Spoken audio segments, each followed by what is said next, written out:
농업을 농사가 아닌 비즈니스로 보는 시작은 농업법인입니다.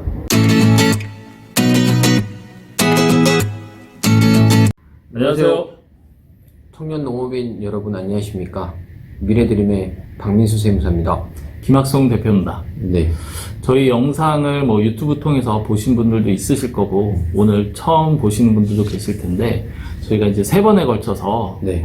농업법인, 설립부터 활용, 그 다음에 지원책까지 포괄적으로 조금 안내를 드리려고 하는데, 네. 제한적인 시간이다 보니까 누군가와 대화를 나눌 때 활용하고 이해할 수 있는 정도의 수준을 가지고 말씀을 드리도록 할게요. 이미 농업법인 하신 분들도 계시겠지만, 네.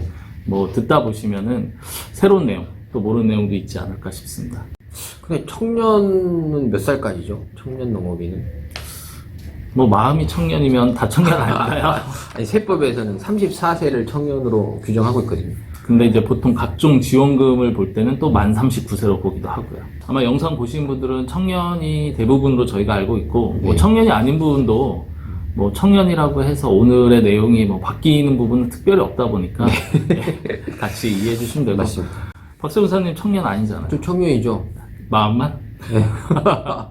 요즘에 매스컴에서 보니까 경제통계조사인가? 산업 인력 현황이라든지 고용 매출 여러 가지 현황들을 파악해서 5년마다 하는 네. 그런 통계조사가 있던데 네네. 혹시 농림업 쪽에도 있는 거 알고 계세요? 그건 좀 잘 모르겠네요. 2020년 말에 네. 농림업 총조사라는 게 실행이 됐고, 물론 과거부터 했는데 네. 5년마다 하는 내용인데 잠정적인 결과치가 나온 게 있어요. 제가 한번 질문을 드려보면 네네. 농가 가구 수가 가장 많은 지역, 구분을 좀 하면 도. 예, 어느 도가 가장 많을까요? 전라도? 혹시 고향이 전라남도. 고향이 전라도라. 전 전라남도. 농지가 많으니까. 그러시죠. 네. 근데 봤더니 경상북도더라고요. 아, 그래요? 네네. 막연히 알고 있는 내용이랑 실제하고 좀 다른 부분이 있는 것 같고. 네. 혹시 시군 중에서 가장 많은 곳이 어딘지 아세요? 그럼 경상북도 중에 하나의 시 아닐까요? 그렇게 생각이 드는데 제주시. 아, 제주도. 네. 1위가 제주시고 충북 청주, 경남 창원. 네. 그게 이제 2위, 3위더라고요. 여러 가지 이유가 있겠지만 실제로 농사를 짓는 곳과 그 다음에 생활권은 아무래도 도시 지역으로 좀 모여서 하다 보니까 거리 요건이 되면은 농업을나 임업을 할 수 있기 때문에 그런 내용들이 있는 것 같아요. 네. 뜬금없이 이제 경제청조사를 말씀드린 건 아니고 이제 보면은 농업 쪽이 고령화되다 보니까 지원책이 고령화 인구에 대해서 어떤 복지라든지 사회적인 정책적으로 많이 가는 것 같은데 그거 이외에도 농업법인 쪽으로 지원이 상당히 많습니다. 네. 그래서 농업을 농사가 아닌 산업으로 보자라는 내용이 캐치프레이즈가 있더라고요. 네, 그렇죠. 네, 그래서 하나의 산업군으로 봤을 때 농업법인이 어떤 점이 유효하고 그 다음에 또 어떻게 활용할 수 있는지 오늘 한번 이야기 나눠보도록 하겠습니다. 알겠습니다. 일단 첫 번째로 법인 설립과 유의사항에 대해서 이제 얘기를 할 건데, 네. 이제 흔히들 농업법인 하는데, 농업법인 어떤 형태로 이해하면 좋을까요? 이제 일반적으로 농업법인이라고 이야기를 하면 영농조합의 형태가 하나 있고 농업회사법인의 형태가 있는데 차이점은 조합이라는 표현에서 나오는 것처럼 영농조합은 사실 민법상 모여서 하는 조합이라는 그런 사람과 사람이 모이는 형태를 말하고 네. 농업회사법인이라는 거는 저희가 일반적으로 회사라고 생각하는 주식회사, 유한회사처럼 이제 소유하고 경영이 좀 분리되는 그런 회사를 농업회사법인이라고 합니다. 농업회사법인을 중심으로 3번의 강의를 갖다 이어갈 건데, 전제로 네. 해서. 근데 이제 영농조합법인에 대해서도 관심이 많기 때문에, 그 부분을 넘기기보다는 간단하게 좀 짚고 가면 좋은데, 네. 우선 이 얘기부터 할게요. 영농조합법인을 하시다가, 뜻이 맞지 않아서, 그렇죠. 아니면은 의결권 행사에 좀 에러가 있다 보니까, 네. 농업회사 법인으로 전환하고 싶다든지 아니면 이걸 정리하고 싶다 이런 얘기들을 하시는데 맞습니다. 과연 왜 그런 이유가 나오는지 또 어떤 형태를 띠기 때문에 그런 건지 한번 영농조합법인에 대해서 좀 얘기를 해주시죠. 그건 단순한데요. 네. 영농조합법인은 5명이라서 그래요. 농업회사법인은 주식의 비율대로 의결권이 있어요. 네. 예를 들어서 90%를 가진 사람이 있고 10%를 가진 사람이 있다면 90%의 의견대로 갈 수밖에 없는 거죠. 일반 저희가 상장돼 있는 주식을 청년 농업인 중에 주식을 하는 분도 계실 텐데 이런 그렇죠. 주식회사들은 결국엔 주식 누가 많이 갖고 있느냐가 네. 왕인 거죠. 그러니까 사람 수가 필요가 없는데 그렇죠. 조합은 이게 특이한 게 얼마를 투자를 했든 안 했든 의결권이 하나예요. 인당 하나. 그러면 영농조합법인 설립 조건이 5명이잖아요. 네. 5명이면 이게 이제 싸울 수밖에 없는. 사업이 진행되다 보면 되면 되는 대로 아니면 안 되면 안 되는 대로 사실 그렇죠. 조금 말이 나오는 것 같아요. 그리고 이제 그래도 잘 만들어 놓은 건 홀수여서 음. 어쨌든 3대2가 나오면 끝나는 건데 아니 이게 뭐 만약에 짝수였으면 예. 이거는 답이 안 나오는 상황이 됐을 텐데 뭐 그런 경우도 있죠. 그래서 5명으로 이거 규정하지 않았나. 아, 그러니까 5명 이상이잖아요. 네, 최소가 5명이죠. 네. 일단 그럼 영농조합은 뭐 꼭 단점만 얘기하는 것 같은데 네. 장점도 좀 얘기해 주시죠. 영농조합법인의 장점은 그냥 단순히 개인으로 사업하는 것보다는 좀 규모를 갖출 수 있고 예를 들어서 조합이 모여서 어떤 그 상대에게 뭘 산다던가 네. 판다던가 할 때 협상력이 높아지죠. 아무래도 규모가 있는 것이 되다 보니까. 농업법인에 대한 지원 혜택도 많지만 영농조합법인을 조금 더 선호하는 네네네네, 경우도 맞습니다. 있으세요. 왜냐면 농업인의 숫자가 많기 때문에 더 많은 농가에게 혜택이 간다는 의미가 있는데 일단은 오늘의 핵심 이제 농업회사 법인을 기준으로 해서 법인 설립 과정에 대해서 한번 좀 얘기를 할 건데 농업회사 법인 하면은 10% 이상의 농업인이 참여가 되고 나머지는 비농업인도 가능하다. 네, 맞습니다. 이게 가장 큰 설립 요건에서 차이점이라고 볼 수 있을 것 같은데 네네. 이게 갖는 매력 뭐 어떤 점이 있을까요? 이게 이제 정말 회사의 형태를 갖출 수 있는 거죠. 네. 자본력을 가진 사람이 자본을 대고 그리고 실질적으로 농업을 할 수 있는 사람이 경영을 하는 그런 형태로 해서 회사를 만들어 갈 수 있는 거죠. 근데 사례적으로 장점을 잘 활용한 분 같은 경우에는 농사를 짓던 분이 그렇죠. 본인이 어떤 뜻한 바가 있어서 가공이라든지 유통이라든지 이런 좀 확장을 하고 싶은데 돈이라는 문제가 따라붙거든요. 그럼요. 그랬을 때 이제 외부의 투자를 통해서 사업을 좀 더 확장하는 그런 계기로 삼은 경우도 있고 반대로 요즘 LH 얘기가 잠깐 나오는데 네네네. 잠깐이 이제 많이 나오죠. 네, 많이 나오는데 이제 농업법인이라는 형태를 띄워가지고 부동산 투기 이런 좀 문제도 있는 것 같아요. 부동산 투기나 이런 쪽은 당연히 하면 안 되는 거고 그렇죠. 네, 뭐 영상에서는 오프 더 레코드 하고 설립 절차로 한번 들어갈 건데 네네네. 농업법인 설립하려고 그러면 사실 저희가 이 영상을 보면서 말씀드리고 싶은 건 맡겨라.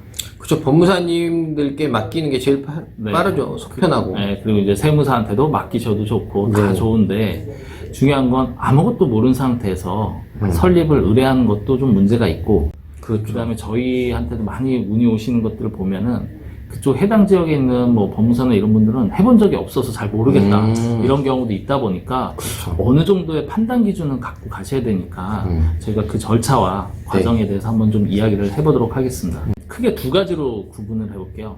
법인 등기라는 걸 내야 됩니다. 네.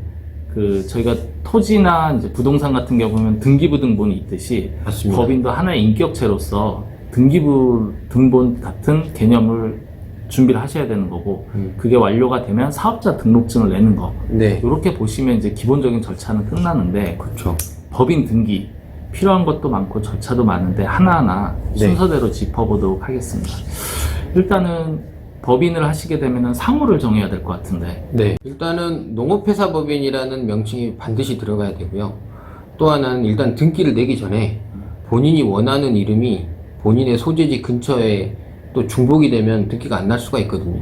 그래서 그 부분을 먼저 확인을 해주시는 게 중요합니다. 미래드림 농업회사 법인이라고 하면 네. 일단은 농업회사 법인 미래드림으로 할지 아니면은 상호를 앞으로 넣을지 이런 것들도 고민하시는데 그렇죠. 저희가 뭐 추천드리는 거는 이제 통장 개설하실 때도 그렇죠. 통장의 명칭이 앞에 순서대로 나오다 보니까 만약에 미래드림 농업회사 법인이면 외부에서 이제 돈을 입금하거나 할 때 미래드림자가 앞에 있어서 그쵸. 좀 이게 꼭 유용하다. 잘리니까 이게. 그렇죠. 네. 긴 글자는 잘리니까 그렇게 해서 앞으로 하시는 분들도 있다. 네. 그 정도 말씀드리고.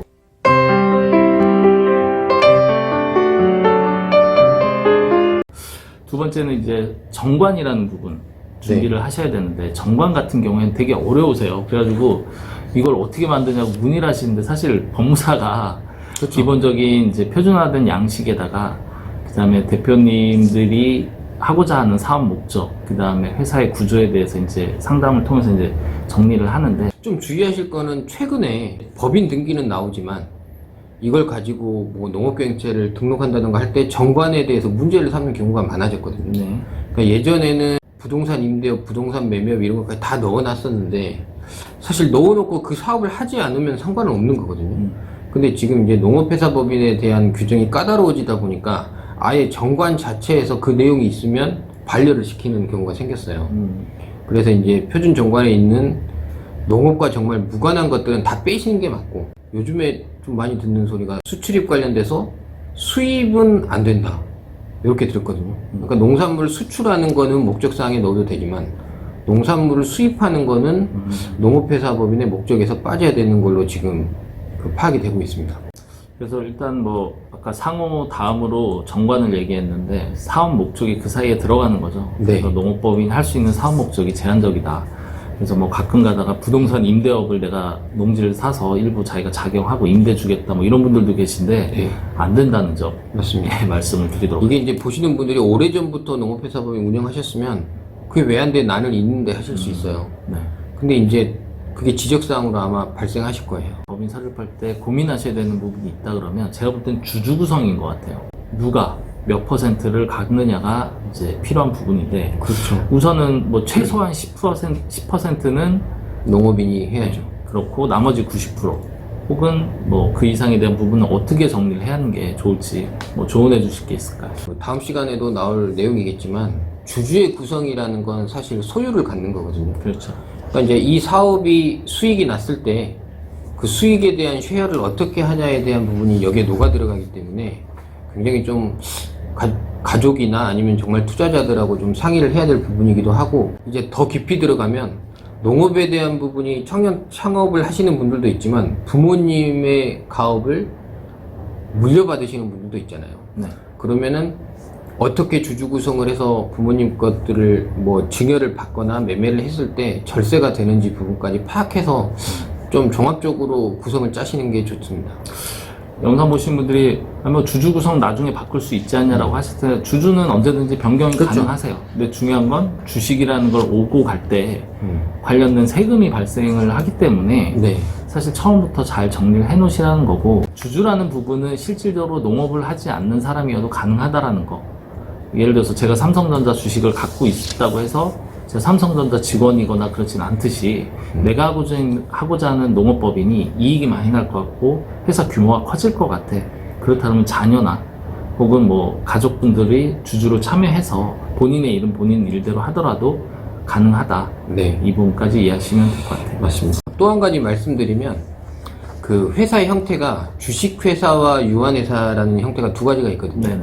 일반적으로 뭐 더 있지만 보통적으로 많이 쓰는 게 주식회사와 유한회사인데, 주주에 있어서 이제 약간 그 차이점은 주식회사는 주주라고 표현을 하고 네. 유한회사는 이제 사원이에요. 그러니까 주식회사는 주주가 누가 있는지 정관에 들어가 있지는 않거든요. 그러니까 주주 명부라는 건 있지만 이게 이제 자유자재로 바뀌고 이렇게 되는 건데, 유한회사 같은 경우에는 정관에 사원의 그 주식수와 금액이 나와 있기 때문에 이게 변경되면 정관을 좀 변경해 주셔야 됩니다. 좀 번거로움은 있어요. 네, 일단은 뭐 주식회사 유한회사 갑자기 나왔는데 네. 아마 이 부분에 대해서도 법인을 설립하고자 할 때 고민이 되실 거예요. 네, 그 맞습니다. 부분은 추가적으로 문의를 남겨주시면 네, 저희가 오늘 영상을 통해서 네. 뭐 짧은 시간에 다 알려드릴 수 있는 게 아니고 그렇죠. 전체적으로 하고 개인적인 질문들은 저희 메일 주소 네. 남겨놓을 테니 그쪽으로 연락을 주시면 되고요. 두 번째로 이제 고민해야 될 게 뭐냐면 자본금 문제세요. 네, 맞습니다. 자본금이란 건 이제 법인을 처음 설립할 때 그 사업의 규모를 어떻게 하느냐, 스타트 단계에서 하는 건데 뭐 1억이다, 1,000만 원이다, 난 돈이 있다, 없다, 여러 가지 얘기들이 많으신데 네. 자본금 규모에 대해서 뭐 제가 먼저 말씀을 드리면 일단은 저희가 1억 이상으로 추천을 드려요. 1억이요? 네. 뭐 이유가 있습니까? 1억이. 일단은 이제 저희가 세 번째 시간에 말씀드리겠지만 각종 지원 사업에서 보면 농업법인의 설립 규모, 즉 자본금이 어느 정도 이상이냐에 따라서 지원 내용이 좀 바뀌는 게 있어요. 네. 근데 대부분이 1억을 기준으로 하다 보니까 1억이라는 말씀을 드리는 거고. 큰 돈인데. 그렇죠. 그렇다면 1억이라는 내가 현금이나 이런 돈이 없는데 법인 할 수 있을까? 해서 또 겁을 먹으실까봐 이제 미리 말씀을 드리면 방법은 이제 부동산을 통해서 하실 수도 있고요. 근데 난 부동산도 없는데 라고 하시면 방법이 있겠죠?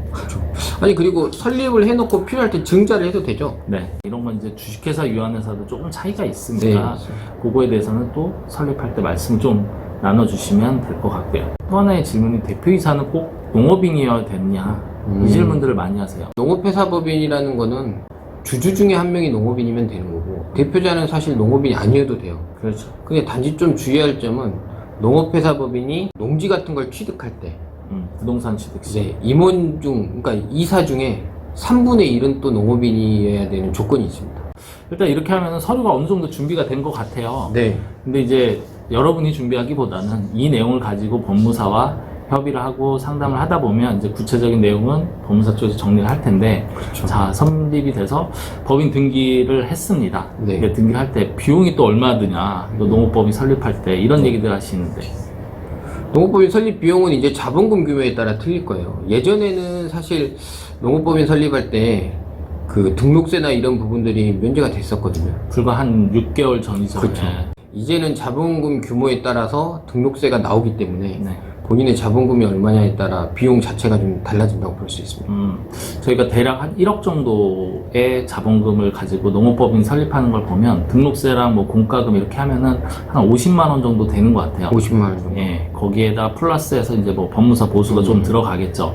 근데 그거는 수도권 과밀이 아닌 경우. 그렇죠. 등록세가 이제 중과가 되지 않기 때문에 그 정도고, 뭐 중과가 되는 지역 같은 경우는 세배 중과들이. 그런 부분은 참고하시면 될 것 같습니다. 네. 등기가 나왔어요. 등기가 나왔는데 그럼 사업자 등록을 해야겠죠. 네. 사업자 등록은 어떻게 해야 될까요? 사업자 등록은 기본적으로 등기 낼 때 이제 등기 나오고 나면 서류들이 있잖아요. 네. 이제 법무사 사무실에서 주는 그 서류들과 임대차 계약서를 가지고 네. 세무서에 가서 이제 사업자 등록을 내시면 되는데. 임대차 계약서를 써야 되잖아요. 네. 근데 처음에 이제 법인 등기 낼 때 보면은 그 본점의 주소지를 적게 돼 있거든요. 네, 그 맞습니다. 주소지와 이 임대차 계약서상의 주소지를 미리 일치시켜서 법인 등기를 내셔야지 나중에 뭐 수정하는 일이 없으니까. 그렇죠. 바뀌면 등기를 다시 바꿔야 돼요. 그러니까요. 네. 내가 사업을 A라는 땅에서 임대를 통해서 하려고 했는데 그때는 법인이 아직 안 나왔잖아요. 네. 그렇기 때문에 어쩔 수 없이 대표자 혹은 개인이 임대차 계약서를 먼저 맺고 그다음에 법인 등기를 통해서 나중에 법인 도장이 나오면 그 도장을 가지고 임대차 계약서를 네. 다시 한번 하면 된다. 그렇죠. 그렇게 이해를 하시면 될 것 같아요. 이제 여기에 좀 의미가 있는 게 법인이라는 게 생겼잖아요. 그건 사람과 똑같이 법인격이 생긴 거라서 그게 주체가 되는 거죠. 사업자 등록하고 그다음에 마지막으로 저희 업체들 중에 보면은 이제 제주도에서 감귤을 갖다 온라인으로 판매한다든지 곶감을 재배하시는데 온라인으로 자사 브랜드를 가지고 하겠다 하시는 분들이 있으세요. 그럼 온라인 판매를 하고자 하면 네. 한 가지가 더 필요하죠. 통신판매업 등록을 해주셔야 되거든요. 네. 그게 이제 여기서 중요한 거는 정관에도 그 내용이 있어야 돼요. 네. 전자상거래 통신판매업을 하겠다는 걸 정관에 기입을 해 놓으셔야 되고, 그리고 법인이 나온 다음에 그 구청에서 통신판매업 신고를 또 해주셔야 돼요. 복잡하네요. 네. 그게 돼야 사업자 등록을 낼 때 통신판매업 할 수 있는 그 코드를 부여해 줍니다. 저희가 최근에 설립한 농업회사법인의 사업 목적은 첨부로 넣어 드릴 테니까 참고하시면 좋을 것 같아요. 아, 네네. 예, 통신 판매뿐만 아니라 뭐 관광업이라든지 이런 것도 같이 하겠다는 분들이 많으셔서 같이 이렇게 넣어 놓으시면 나중에 추가해야 되는 비용을 줄이실 수 있으니까 참고하시면 좋을 것 같습니다. 첫 번째 시간은 이걸로 마무리하고 이제 두 번째 시간에는 여러분들이 많이들 궁금해하시는 농업법인의 세무 이 부분에 대해서 이야기 나누도록 하겠습니다. 알겠습니다. 감사합니다.